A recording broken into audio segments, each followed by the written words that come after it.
Welcome to special live. నేను రమా మండవ. ఈరోజు లైవ్లో భాగంగా మనం తీసుకోబోతున్న టాపిక్ ఏంటంటే బీఆర్ఎస్ అధినేత కేసీఆర్ కుమార్తెకు కవితకు ఈరోజు బెయిల్ రాబోతోందా అంటే లిక్కర్ మాఫియా కేసులో అవునని చెప్పాలి. ఆ దిశగా బీఆర్ఎస్ నేతలు అడుగులు పడుతూ ఉన్నాయి, ఆ దిశగా బీజేపీ అడుగులు కూడా పడుతూ ఉన్నాయనే చర్చ జరుగుతోంది.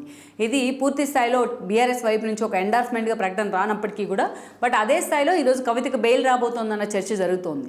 గత కొన్ని రోజులుగా జరుగుతున్న పరిణామాలన్నింటినీ కూడా మనం గమనించినట్లయితే గత కొన్ని రోజులుగా తెర మీదకి వస్తున్న వార్తలన్నింటినీ ఒకదానికొకటి మనం పూర్తి స్థాయిలో పరిశీలించినట్లయితే ఈరోజు మనకు అర్థమవుతోంది కవితకి త్వరలోనే బెయిల్ రాబోతోందనే అంశం. ఆల్మోస్ట్ ఆమె మార్చి 16th అరెస్ట్ అయ్యారు, ఇఫ్ ఐఎమ్ రైట్. ఎస్, మార్చి 16th ఆమె అసెంబ్లీ ఎన్నికలు అయిపోయిన తర్వాత ఇంకా ఎంపీ ఎన్నికలకి కొద్ది రోజులే ఉంది తెలంగాణలో అనుకుంటున్న సమయంలో కవిత అరెస్ట్ జరిగింది. అది కూడా లిక్కర్ మాఫియా వ్యవహారంలో ఆమె సౌత్ కింగ్ పిన్గా వ్యవహరించిన కారణంగా అనేక ఆధారాలను అటు సిబిఐ కానీ ఇటు ఈడీ కానీ ప్రొడ్యూస్ చేసిన పరిస్థితి ఉంది. ఆమెను అరెస్ట్ చేస్తున్నారు. సో ఆల్మోస్ట్ అంటే దాదాపు 4 నెలలుగా కవిత జైల్లో ఉన్నారు. అలాంటి కవితకి ఎట్టకేలకు బెయిల్ లభించబోతోంది. ఎట్టకేలకు బీఆర్ఎస్ అధినేత కేసీఆర్కు ఒక ఊరట లభించబోతోందన్న చర్చ జరుగుతోంది. అయితే ఇక్కడే అసలు ట్విస్ట్ ఉంది. అయితే అంత ఈజీగా బెయిల్ కవితకి ఎన్నో ప్రయత్నాలు చేస్తూ ఉన్నారు బీఆర్ఎస్ నేతలు. అటు హరీష్ మొదలుకొని కేటీఆర్ వరకు, కేసీఆర్ మొదలుకొని సంతోష్ వరకు చాలా ప్రయత్నాలు చేస్తున్నారు కవిత బెయిల్ కోసం. ఎన్నో పిటిషన్లు వేశారు, అయినా కోర్టు ఎప్పటికప్పుడు వాటిని కొట్టేస్తూనే వస్తుంది ఆమె విషయంలో. అలాంటిది ఇంత హఠాత్తుగా కవితకు బెయిల్ ఎందుకు వస్తుంది అన్న చర్చ అయితే నిజంగానే హాట్ టాపిక్ అవుతోంది. ఇక్కడే బీజేపీతో బీఆర్ఎస్ పూర్తి స్థాయిలో డీల్ కుదుర్చుకున్న కారణంగానే కవితకు బెయిల్ వచ్చే అవకాశం ఉందన్న చర్చ కూడా హాట్ టాపిక్ అవుతోంది. అయితే ఆ డీల్ ఏంటి, ఆ బెయిల్ వెనుకున్న కథ ఏంటి అన్న అంశం మాత్రం ఈరోజు తెలంగాణ రాష్ట్ర రాజకీయాల్లో చాలా కీలకంగా మారబోతోంది. అందుకు కారణాలు కూడా ఉన్నాయి. ఆ అంశాలు ఏంటో మనం ఇక్కడ చర్చించుకునే ప్రయత్నం చేద్దాం. ముందుగా మనం చూసినట్లయితే ఒకప్పుడు కేసీఆర్కి బీజేపీతో చాలా సత్సంబంధాలు ఉండేవి. మనం పర్టికులర్లీ చూసుకుంటే అంతకుముందు గతంలో ఎప్పుడు కూడా ఏదైతే తాను టీడీపీ నుంచి డిఫర్ అయ్యి ఆయన పార్టీ పెడతాం, టీఆర్ఎస్ అనే పేరుతో తెలంగాణ ఆకాంక్షలను ప్రతిబింబిస్తూ కూడా ఆయన పార్టీ పెట్టే ప్రయత్నం చేయడం మనకు తెలిసిందే. స్టార్టింగ్లో ఒక ఉద్యమ పార్టీగా స్టార్ట్ అయిన టీఆర్ఎస్ ఆ తర్వాత రోజుల్లో ఒక రాజకీయ పార్టీగా రూపాంతరం జరిగింది. ఈ క్రమంలోనే కాంగ్రెస్తో తాను డినై చేసి వచ్చిన కాంగ్రెస్తో, ఆ తర్వాత 2009లో టీడీపీతో ఆయన పొత్తులు పెట్టుకున్నారు. కాంగ్రెస్తో పొత్తులు పెట్టుకున్నప్పుడు అధికారాన్ని కూడా పంచుకున్నారు ఆ రోజున కేసీఆర్. తర్వాత డిఫర్ అయ్యి చంద్రబాబు నాయుడుతో కూడా 2009లో పొత్తులు పెట్టుకున్న మహాకూటమి ఆ రోజు ఫెయిల్ అయింది. అటు పీఆర్పీ ఇటు లోక్సత్తా కారణంగా మరోసారి కాంగ్రెస్ అధికారంలోకి వచ్చింది. ఇక అప్పటిదాకా కేసీఆర్ వెంట ఆయన పార్టీ పెట్టిన తర్వాత ఈటెలు మొదలుకొని హరీష్ రావు లాంటి వాళ్ళ వరకు ఆయన వెంట నడుస్తూ వచ్చారు. ఇక 2009లో పర్టికులర్లీ వైఎస్ మరణం తర్వాత తెలంగాణ ఆకాంక్ష మరోసారి తెర మీదకి వచ్చింది. ఆ ఆకాంక్షను తనకు అనుకూలంగా మార్చుకోవడంలో కేసీఆర్ సక్సెస్ అయ్యారు. సబ్బండ వర్గాలు కూడా తెలంగాణ ఆకాంక్షను బలీయంగా వినిపిస్తూ రోడ్డు మీదకి వస్తే అది మొత్తం ఒక సెంటిమెంట్ ఇష్యూగా మార్చడంలో తనకు అనుకూలంగా తానే తెలంగాణ తెచ్చిన జాతిపిద అనే విధంగా పోర్ట్రేట్ చేసుకోవడంలో కేసీఆర్ 100% సక్సెస్ అయి ఉన్నారు. ఈ క్రమంలోనే మొత్తం తెలంగాణ వ్యాప్తంగా సబ్బండ వర్గాలు ఒకటైన తీరు కావచ్చు, సకల జన సమ్మెల్ లాంటి ఇష్యూలు కావచ్చు, అదేవిధంగా విద్యార్థులు బలిదానాలు కావచ్చు, ఈ కారణాలు అన్నిటితో ఆ రోజు అధికారంలో ఉన్న కాంగ్రెస్కి కూడా తెలంగాణ ఇవ్వక తప్పని పరిస్థితి ఏర్పడింది. దాని అధికారంలో ఉన్న కాంగ్రెస్ కూడా తెలంగాణ బిల్లును పెడతాం, దానికి ప్రతిపక్షంలో ఉన్న బీజేపీ మద్దతు ఇవ్వడం మనందరికీ తెలిసిందే. తెలంగాణ రాష్ట్రం ఏర్పడింది. తెలంగాణ రాష్ట్రాన్ని ఏపీలో కూడా పార్టీని నాశనం చేసుకొని మరీ తెలంగాణ ఇచ్చిన కాంగ్రెస్ ఆ రోజు సోనియా గాంధీ. దెన్ కేసీఆర్ మాత్రం దానికి బీజేపీ మద్దతు ఇచ్చినా తానే తెలంగాణ తెచ్చిన హీరోగా కేసీఆర్ పోర్ట్రేట్ చేసుకున్నారు. దెన్ తొలి తెలంగాణ రాష్ట్రానికి కేసీఆర్ సీఎం అయ్యారు. తెలంగాణ ప్రజలు కూడా ఆ స్థాయిలో ఆయన ఓన్ చేసుకున్నారు ఒక సెంటిమెంట్గా. ఇక దెన్ ఆ తర్వాత చూసినట్లయితే అప్పుడు బీజేపీతో సత్సంబంధాలు ఉండేవి. అంటే అప్పటికే ఏపీ పూర్తి స్థాయిలో ఒక విభజిత ఆంధ్రప్రదేశ్గా మిగిలి ఉంది. ఆ రోజు ఎన్డీఏని బలోపేతం చేసే క్రమంలో మోడీ లాంటి వాళ్ళు బాలకృష్ణతో పాటు చంద్రబాబు నాయుడు ఇనిషియేట్ చేయడం జరిగింది. ఈ క్రమంలోనే తిరిగి టీడీపీ ఆ రోజు ఎన్డీఏలో చేరింది. ఇక చంద్రబాబు నాయుడు తాను గెలిచిన తర్వాత పూర్తి స్థాయిలో పోలవరంలో 7 మండలాలని తెలంగాణలో వాటిని తీసుకొచ్చి ఏపీలో కలిపితేనే, ఒక గెజిట్ నోటిఫికేషన్ ఇస్తేనే తాను ముఖ్యమంత్రిగా ప్రమాణ స్వీకారం చేస్తానంటూ అడ్డం తిరిగారు. కానీ ఆ రోజు చంద్రబాబు నాయుడు కోసం మోడీ లాంటి వాళ్ళే కిందకి దిగొచ్చి గెజిట్ నోటిఫికేషన్ విడుదల చేసిన పరిస్థితి. కానీ ఏ రోజు అప్పటికే తెలంగాణ ముఖ్యమంత్రిగా కేసీఆర్ ప్రమాణ స్వీకారం చేస్తున్నారు.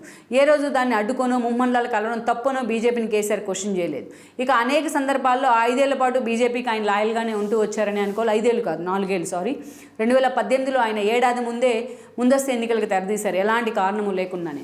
ఇక ఇదే సమయంలో బీజేపీతో వచ్చిన ఒక డ్రిఫ్ట్ కారణంగా కేసీఆర్ చంద్రబాబు నాయుడు ఆ రోజున కాంగ్రెస్తోని పొత్తు పెట్టుకున్నారు, అటు కాంగ్రెస్తో కలిసి తెలంగాణ ఎన్నికల్లో పోటీ చేస్తారు, ఒకే వేదికను పంచుకున్నారు. ఇది కేసీఆర్ ఈ అంశాన్ని తనకు అనుకూలంగా మార్చుకున్నారు. మరోసారి సెంటిమెంట్ కలిసి వచ్చింది, మరోసారి ఆయన సీఎం అవడం జరిగింది. ఇక అప్పటి వరకు సత్సంబంధాలు, ఇక రెండోసారి సీఎం అయిన ఏడాది వరకు కూడా బీజేపీతో సత్సంబంధాలు ఉంటూనే వచ్చినాయి. ఎప్పుడైతే బీజేపీ తెలంగాణ మీద చాలా సీరియస్గా ఫోకస్ పెట్టిందో, ఒక దుబ్బాక ఉప ఎన్నికల దగ్గర నుంచి ఒక హుజూరాబాద్ ఉప ఎన్నికల వరకు కాషాయ జెండా ఎగరేయగలిగారు ఆ పార్టీ నేతలు. అప్పటి నుంచి కేసీఆర్ ఒక గూగుల్ స్టార్ట్ అయింది ఆయనకి. బీజేపీకి తెలంగాణలో ఒక వ్యాక్యూమ్ ఇచ్చినట్లయితే, ఒక ప్లేస్ ఇచ్చినట్లయితే తనకి ఎగ్జిస్టెన్స్ ఉండదు అని కేసీఆర్ అనుకున్నారు. ఎస్పెషల్లీ హుజూరాబాద్ ఉప ఎన్నికల తర్వాత దుబ్బాక చూసారు, ఆయన గ్రేటర్ ఉప ఎన్నికల రిజల్ట్ చూశారు. అండ్ దెన్ హుజూరాబాద్ ఉప ఎన్నికల్లో వన్ సైడెడ్గా వ్యవస్థలకు వ్యతిరేకంగా ఈటెల రాజేంద్ర పోరాడి ఆ రోజు బీజేపీ తరపున గెలిచిన తీరు ఆయన నిజంగానే డిఫెన్స్లో పడేసింది. అప్పటి నుంచే వడ్ల కొనుగోలు అంశం కేంద్రంగా ఒక ఇష్యూని తెర మీదకి తీసుకొచ్చారు. అప్పుడు బండి సంజయ్ పార్టీ అధ్యక్షుడిగా ఉండేవాళ్ళు, పాదయాత్ర చేస్తూ ఉన్నారు. ఆయన ఢీ అంటే ఢీ అన్నట్టుగా బండి సంజయ్ వర్సెస్ కేసీఆర్ అన్న ఒక వాతావరణం ఉండేది ఆ రోజున.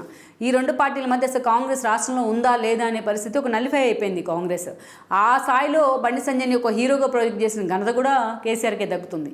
ఇక ఆ తర్వాత రోజుల్లో పూర్తి స్థాయిలో తన పార్టీని టీఆర్ఎస్ నుంచి బీఆర్ఎస్గా మార్చారు, భారత రాష్ట్ర సమితి పేరుతో. ఏ స్థాయికి తీసుకెళ్లారంటే మోడీ మీద ఫైట్ని చంద్రబాబు నాయుడు కన్నా 2 ఆకులు ఎక్కువే జరిగింది. చంద్రబాబు నాయుడు కేవలం విభజన హామీల కోసం ధర్మపోరాట దీక్షల పేరుతో హడావిడి చేస్తే కేసీఆర్ కూడా అదే తప్పు చేసే ప్రయత్నం, అంతకంటే ఎక్కువ తప్పులు చేసే ప్రయత్నం చేశారు.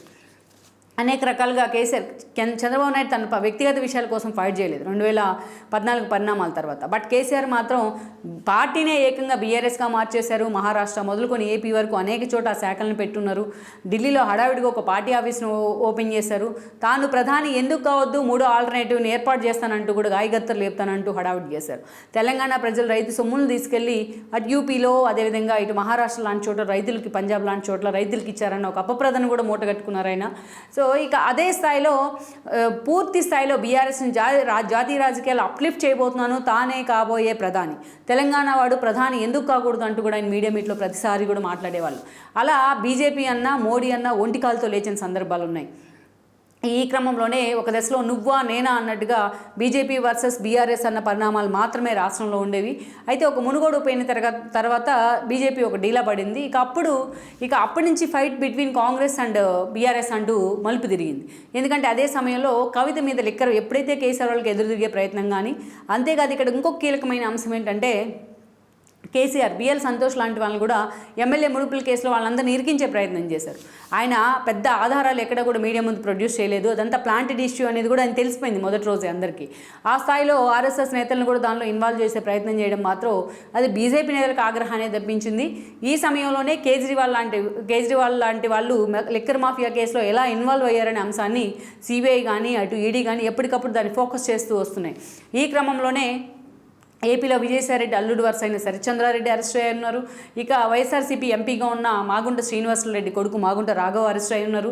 ఇక అంతేకాదు కవిత అరెస్ట్ కూడా అని కూడా అప్పట్లో ప్రచారం జరిగింది. ఆమెను ఎంక్వైరీ చేసిన సిబిఐ అనేక సార్లు ఛార్జ్ షీట్లు కూడా ప్రొడ్యూస్ చేసింది. ఇక కవిత విషయానికి వచ్చినట్లయితే అనేక అంశాలను కవితకు సంబంధించి ఆమె ఫోన్లు ధ్వంసం చేయడం మొదలుకొని అనేక విషయాల్లో ఆమె హైడ్ చేసే ప్రయత్నం చేయడం, ఆధారాలను సాక్ష్యాధారాలను వీటన్నిటిని కూడా ఎప్పటికప్పుడు ఫోకస్ చేస్తూ వచ్చారు. ఈ క్రమంలోనే కవిత అరెస్టు ఖాయమన్న ప్రచారం జరిగింది. కాంగ్రెస్ దీన్ని అనుకూలంగా మార్చుకుంది కూడా అప్పట్లో. అయితే కవిత అరెస్ట్ మాత్రం జరగలేదు. అసెంబ్లీ ఎన్నికల వరకు బీజేపీతో బీఆర్ఎస్లు ఆలోచి పడ్డం కారణంగానే కవిత అరెస్ట్ జరగలేదు అనే అంశాన్ని కూడా రేవంత్ రెడ్డి అనుకో ఫోకస్ చేస్తూ వచ్చారు. బీజేపీ బీఆర్ఎస్ ఒకతాన్లో ముక్కలే అనే అంశాన్ని కూడా ఎన్నికల ఎజెండాగా తీసుకెళ్లారు రేవంత్ రెడ్డి అంటే. ఈ క్రమంలోనే కాంగ్రెస్ అధికారంలోకి వచ్చింది. నిజంగా జనం కూడా నమ్మారు. కవితకి దగ్గర అన్ని ఆధారాలు దొరికితే కవితను ఎందుకు అరెస్ట్ చేయలేదు బీజేపీ బీఆర్ఎస్ ఒకటే అన్న అంచనా కూడా తెలంగాణ ప్రజలు రావడం జరిగింది. ఈ క్రమంలోనే కాంగ్రెస్ని గెలిపించుకున్నారు ఆల్టర్నేటివ్గా. దెన్ అసెంబ్లీ ఎన్నికల తర్వాత బీజేపీ తాను చేసే తప్పును చాలా లేటుగా గ్రహించిందని అనుకోవాలి. చేతులు గాలేక ఆకులు పట్టుకుని చందంగా కవితను అప్పుడు అరెస్ట్ చేయడం జరిగింది. అప్పటికే శరత్చంద్రారెడ్డి మొదలుకొని రాఘవ్ లాంటి వాళ్ళు బయటికి వచ్చున్నారు. ఇక కేజ్రీవాల్ అరెస్ట్ అంటూ అప్పటికే మనీష్ సిసోడియా లాంటి వాళ్ళు కూడా అరెస్ట్ అయి ఉన్నారు, రామచంద్ర పిళ్ళై లాంటి వాళ్ళు మొదలుకొని. ఈ క్రమంలోనే ఇక కవితను కూడా అరెస్ట్ చేసింది సిబిఐ. అండ్ దెన్ ఆమెని అటు నుంచి ఢిల్లీ కోర్టుకు, అక్కడి నుంచి తిహార్ కోర్టుకు కూడా తరలించడం జరిగింది. అప్పటి నుంచి ఆల్మోస్ట్ 4 నెలలుగా ఇక ఆ తర్వాత ఎంపీ ఎలక్షన్స్ వస్తే కనీసం కవితని అరెస్ట్ చేశారు అన్న అంశాన్ని కూడా కేసీఆర్ అంటే తమకు అనుకూలంగా వాడుకోలేకపోయినారు. కవితను అరెస్ట్ చేసిన కొత్తల్లో అటు హరీష్ రావు కానీ కేటీఆర్ లాంటి వాళ్ళు కానీ 2 రోజులు మాత్రమే హడావిడి చేశారు. కవిత కూడా పిడికిలు బిగిస్తూ కూడా జైలుకు వెళ్ళిన పరిస్థితి ఉంది. తన అరెస్ట్ అయ్యి తెలంగాణ సమాజానికి ఏకైక ఏజన్నా అన్నట్టుగా మాట్లాడిన పరిస్థితి కూడా ఉంది మీడియా ముందు. సో ఓవరాల్గా చూస్తే ఆ అంశంలో ఎక్కడా తెలంగాణ సమాజం నుంచి ఒక సానుకూల వాతావరణం కానీ సమాజం పక్కన పెడితే బీఆర్ఎస్ నుంచి బీఆర్ఎస్ నేతల నుంచి కూడా ఒక సానుకూల పరిణామం ఎప్పుడు తెర మీదకి రాలేదు. కవిత అరెస్ట్ మీద అసలు ఒక సానుభూతి అనేది ఎక్కడ కూడా ప్రతిఫలించలేదు. ఈ క్రమంలోనే కవిత విషయంలో మాత్రం పూర్తి స్థాయిలో కోర్టుల చుట్టూ తిరగటానికి మాత్రమే అటు బీఆర్ఎస్ టీం పరిమితమైంది. అంటే కేసీఆర్ అనుకో పరిమితం అవుతూ వచ్చారు. ఈ 4 నెలల కాలంలో అనేక పిటిషన్లు వేసినా ఎక్కడా కూడా ఆ స్థాయిలో కవితకి ఎగ్జామ్షన్ అయితే దొరకలేదు. అయితే ఇటీవల కాలంలో చూసినట్లయితే అటు హరీష్ రావు కానీ ఇటు కేటీఆర్ కానీ పదే ఢిల్లీకి వెళ్తూ ఉన్నారు, పదే బీజేపీ నేతలతో సంప్రదింపులు జరుపుతూ ఉన్నారు. అదే సమయంలో కవితను కూడా పరామర్శిస్తూ ఉన్నారు. ఇక మనం చూసినట్లయితే ఇటీవల కాలం చూస్తే వరుసగా గత వారం రోజులుగా కవితకి హెల్త్ బాగాలేదన్న ఇష్యూ కూడా తెర మీదకి వస్తుంది. ఆమె చెకప్ చేయించి మళ్ళీ జైలుకి తీసుకెళ్ళడం జరిగింది. అయితే ఇంకా ఆమె వెయిట్ చాలా లాస్ అయ్యారన్న చర్చ జరుగుతుంది. మరోవైపు జైల్లో చాలామంది ఖైదీలకు దోమల కారణంగా డెంగ్యూస్ అలాంటివన్నీ ఉన్నాయి. సో ఆమె కవిత ఇమ్యూనిటీ కూడా కోల్పోతున్నారని చర్చ జరుగుతోంది. లేటెస్ట్గా చూసినట్లయితే వాళ్ళ హస్బెండ్ ఆమెను పరామర్శించి ఆమె హెల్త్ కండిషన్ చూసి హాస్పిటల్లో కన్నీళ్ళు పెట్టుకున్నారన్న వార్తలు కూడా బయటకు వస్తూ ఉన్నాయి. ఓవరాల్గా కూడా ఇవన్నీ కూడా కవితకి సంబంధించి ఆమె బెయిల్కి సంబంధించి ఒక పాజిటివ్ ఇండికేషన్ అన్న చర్చ కూడా జరుగుతోంది. ఎప్పుడైతే హరీష్ రావు అండ్ కేటీఆర్ ఇద్దరు కూడా బీజేపీ నేతలతో అటు మోడీతోని ఇటు ఏదైతే అమిత్ షాతోని మాట్లాడుకుని వచ్చిన తర్వాతే కవిత బెయిల్ కోసం వాళ్ళు బీజేపీతో డీల్ కుదుర్చుకున్నారనే చర్చ జరుగుతోంది. అటు కాంగ్రెస్ కూడా దీన్నే హైలైట్ చేస్తూ వస్తుంది. మరోవైపు చూసినట్లయితే కూడా ఇక బీజేపీలో బీఆర్ఎస్ని విలీనం చేస్తారన్న ఒక ప్రతిపాదన కూడా తెర మీదకి వస్తుంది. గతంలో ఇలాంటి ప్రతిపాదన వస్తే ఇలాంటి చర్చ జరిగినా అటు బండి సంజయ్ కిషన్ రెడ్డి లాంటి వాళ్ళు దాన్ని ఖండిస్తూ వచ్చారు. దాదాపు నెల రోజులుగా ఇలాంటి చర్చ జరుగుతున్నప్పటికీ బీఆర్ఎస్ని తీసుకెళ్లి బీజేపీలో విలీనం చేస్తారు, లేకపోతే పూర్తి స్థాయిలో అన్కండిషనల్ పొత్తును ప్రకటిస్తారు అని చర్చ జరుగుతున్నా ఎక్కడ అటు బండి సంజయ్ కానీ ఇటు ఈటెల రాజేంద్ర కానీ అటు కిషన్ రెడ్డి లాంటి వాళ్ళు ఎక్కడ దీన్ని ఖండించే ప్రయత్నం చేయటం లేదు. పర్టికులర్లీ హరీష్ రావు అండ్ కేటీఆర్ ఇద్దరు ఢిల్లీ వెళ్ళొచ్చిన తర్వాత. అందుకని చాలామందిలో ఉన్న అనుమానం ఏంటంటే ఆల్మోస్ట్ ఇక ఎంపీ ఎలక్షన్స్లో 0కి పరిమితమైన తర్వాత కేసీఆర్ ఈరోజు పార్టీని నడపలేని పరిస్థితికి వచ్చారు. అందుకే బీజేపీతో పొత్తులకో లేకపోతే పార్టీ విలీనానికో సిద్ధమవుతున్నారు అన్న చర్చ అయితే జరుగుతూ వస్తుంది. సో ఆ స్థాయిలో అటు కేటీఆర్ హరీష్ రావు లాంటి వాళ్ళు ఫైట్ చేసే ప్రయత్నం చేస్తుంటే ఎంత ఫైట్ చేస్తుంటే ఎంత కవ్విస్తుంటే రేవంత్ రెడ్డిని అంత ఆయన ఇంకా అగ్రెసివ్గా పనిచేస్తూ ఉన్నారు. వరుసపెట్టి బీఆర్ఎస్ నేతలంతా కూడా ఈరోజు కాంగ్రెస్ కండువాలు కప్పుకుంటూ ఆ పార్టీని కూడా 0 చేస్తున్న పరిస్థితి. ఇలాంటి ఒక క్రిటికల్ సిచ్యువేషన్లో బీఆర్ఎస్ ప్రస్థానం ఏంటి, ఆ పార్టీ మనుగడ ఏంటి అనేది ఒక క్వశ్చన్ మార్క్ అనుకోవాలి. దాన్ని మళ్ళీ టీఆర్ఎస్గా మార్చడం ఎంతవరకు తమకు ఎగ్జిస్టెన్స్ ఉంటుంది అనే చర్చ అయితే జరుగుతోంది ఆ పార్టీలో.